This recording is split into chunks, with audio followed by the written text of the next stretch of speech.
Сәлеметсіздер ме, кейіпкер Айдарының тұрақты көрермендері. Бүгін бізде қонақта тілдерді оқыту орталығының тыңдаушысы Анна Геннадий қызы.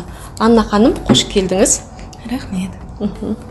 Анна ханым, сізді тыңдаушыларымызбен, біздің көрермендерімізбен таныстырғым келіп тұр. Өзіңіз туралы кішкене ақпарат беріңізші. Сәлеметсіздер ме? Менің аты-жөнім Анна Геннадий қызы. Менің жасым 32-де. Мен тұрмыстамын. Декреттегі анамын. Бір қызым бар. Менің ұлтым Мардва. Мен Тараз қаласында тұрамын. Анна ханым, сіз қандай тілдерді білесіз? Мен орыс тілі жақсы білемін.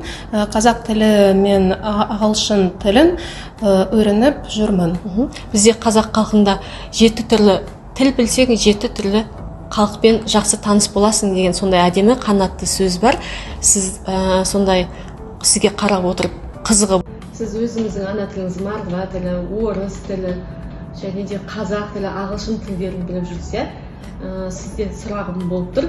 Қазақ тілін қалай үйрендіңіз? Мен мектепте, университетте және жұмыста Сөйлесіп үйрендім.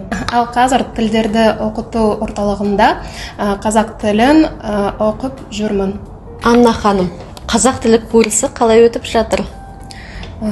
Қазақ тілі сабағынан өте қызықты, пайдалы ақпараттар үйреніп жүрмін. Өте жақсы. Тіл үйренуден басқа қандай да қызығушылықтарыңыз бар ма? Басқа? Мен сурет салу, отбасымен қыдыру және жаңа нәрселерді үйренуді ұнатамын. Керемет, жақсы. Анна ханым, бізге берген сұхбатыңыз үшін көп рахмет. Сізге қазақ тілін үйренуде сәттілік тілеймін.